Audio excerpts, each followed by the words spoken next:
Wilujeng Samping, my channel AM Alia Adinda. Subscribe, like, and comment.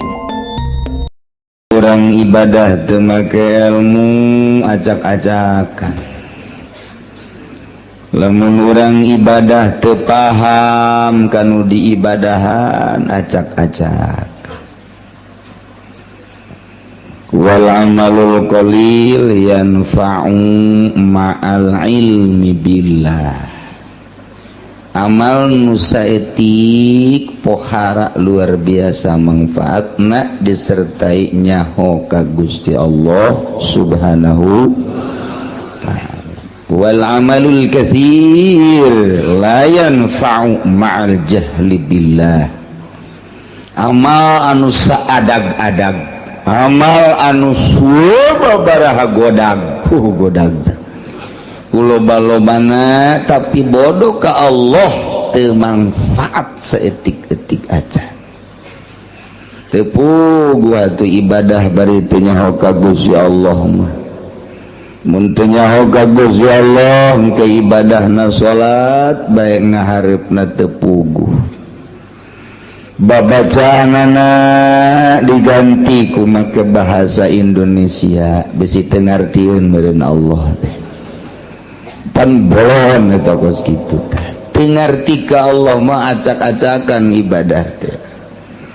Ditarjamah Fatihah teh dina salat teh geus teu kudu make Fatihah. Allahu Akbar nage urang bahasa Melayu mah Allah yang Maha Agung. Atuh bahasa Jawa mah meureunna Allah Maha terus kabeh ditu da gitu itu teu ngarti ka Allah mah kos kitu. Mentak 2 rakaat jelema nu paham ka Allah nu ngarti ka Allah salat dengan 2 rakaat berbanding 1000 rakaat jeung nu teu ngarti ka Allah masih ke dibandingkeun jeung 1000 rakaat beratan nu 2 rakaat. Tuh coba bayangkeun maca la ilaha illallah anu paham ka Gusti Allah komo geus datang ka hakikat mah hiji la ilaha illallah wali nu geus paham ka Gusti Allah dibandingkeun mun ditimbang jeung la ilaha illallah ratusan ribu nu teu paham ka Allah beratan keneh la ilaha illallah hiji dibandingkeun ratusan ribu bahkan jutaan. La ilaha illallah di namun aya Jawa Ambon we muludan amplopna gede. La ilaha illallah na ge embat. Kitu mah la ilaha illallah anu bebeneran tengah peuting. Eueuh nu kos kitu mah eueuh cauan.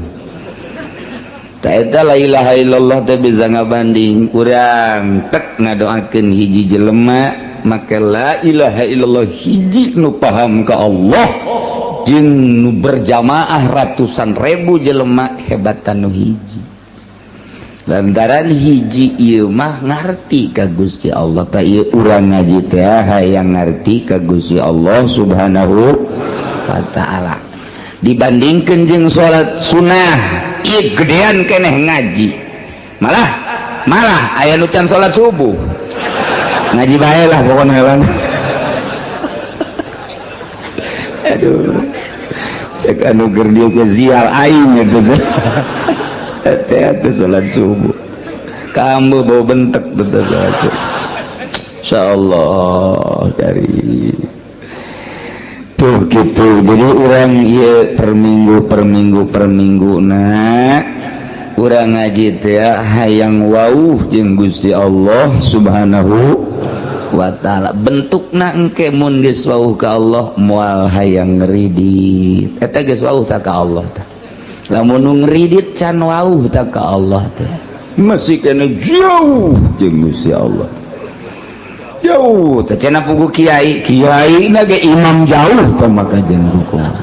Mun ngridit keneh can wauh ka Allah. Lamun masih keneh beuki nonton TV eta ge can wauh ka Gusti Allah. Mangga ning di imah TV ambalayah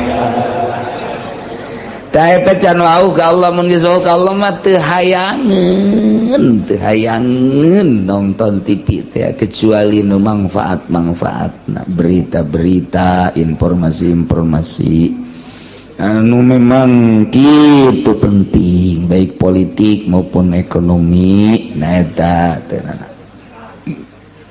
eta can wauh tah ka Gusti Allah nu kos itu ngaran lamun jelema keur di kantor jelema keur di ladang jelema keur di toko di pasar ngadenge suara azan nyana hare-hare bae can wauh tah jeung Allah tah jelema barang ditempo teh ku urang di Cikupa loba anu teu wauh di Cikupa mah loba anu teu wauh wayah asar ka Citra wayah magrib di jalan kene datang ka imah pararuyeng Isa aju pake nonton TV itu di Cikupa teh karitu Ambalaya ka unggal kecamatan Kasepatan mau nuntut ya pasar Kemis doang tekaliwat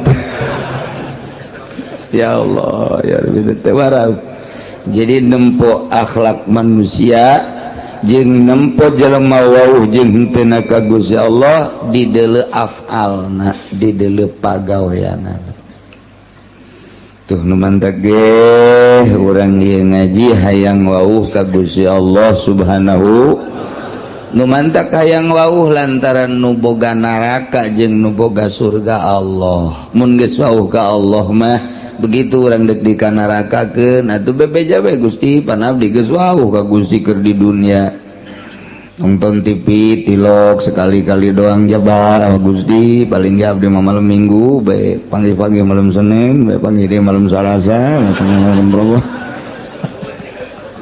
terus-terusan bebe jaga Gusti Allah Gusti panyabi kudu dikanaragakeun pan abdi teh wauh ka Gusti ciri wauhna pan abdi teh embung ridit embung mabok embung zina eta teh abdi nu mantak embung wauh ka Gusti cak Gusti ulah abdi pan henteu pencak Gusti salat abdi salat pencak Gusti puasa abdi puasa berarti abdi wauh ka Gusti adapun soal kurang khusyuk mah tuh hampur bae Gusti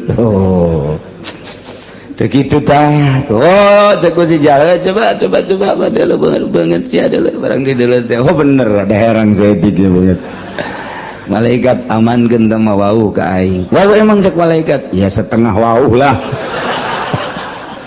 tuh setengah wauh bae salamat komo nu wauh jasam Masya Allah nu mantak libetkeun diri urang wauhkeun diri urang angsongkeun diri urang ka pangajian wangsongkeun diri urang ka jelema-jelema nu wauh ka Gusti Allah subhanahu wa ta'ala wauhna urang jeung jelema nu wauh ka Gusti pasti diajak ka Gusti lamun urang wauhna ka jelema nu paham ekonomi diajak berekonomi urang wauhna jeung jelema nu paham politik diajak berpolitik urang wauhna jeung jelema jeung tukang ngabohong pasti urang milu bae tah ngabohong geus mun wauhna urang jeung jelema nu wauh ka Gusti Allah nu paham ka Gusti Allah pasti diajakna ka Gusti Allah subhanahu wa ta'ala wauhkeun diri urang ka Allah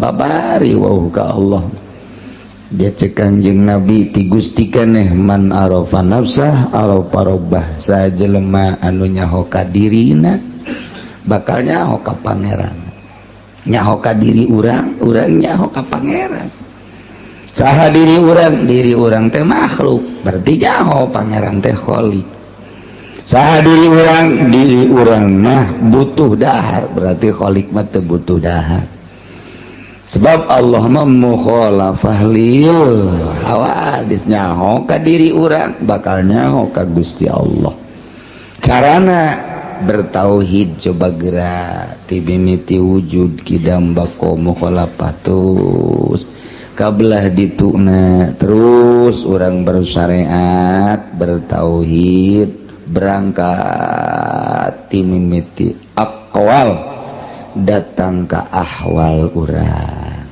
engke wauh jeung Gusti Allah moal bisa lamun eueuh nu nuduh-nuduh geus kudu dituduh-tuduh. Nah iyalah urang ngaji per minggu ieu teh dituduhkeun supaya wawuh ka Gusti Allah Subhanahu wa taala. Tadina urang ngaji ka Cilongok can wawuh ka Gusti Allah sorangan bae.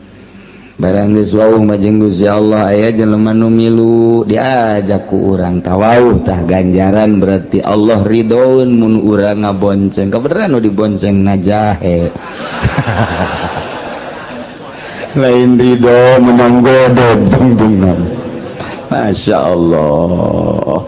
Urang wae dulur nyegat teh diteureun babaturan nyegat teureun giliran bae bangsa konde. Lain orang dia diajak malah teu daekeun dipaksa. Soraka malulu. Ya Allah ya Rabbi wawuhkeun diri urang ka Allah abeh manteng ibadah ka Gusti Allah mun geus manteng nikmat geura salat teh moal karasa sedekah ge moal aya hook lantaran sedekah teh nu dideuleuna makna daripada sedekah.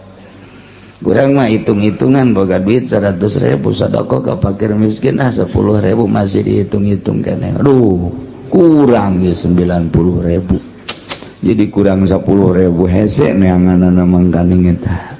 Urang mah pabelit jeung kos kitu bae tapi lamun tek mah ningali ganjaranana 10.000 dititipkeun berarti pake meuli sorga.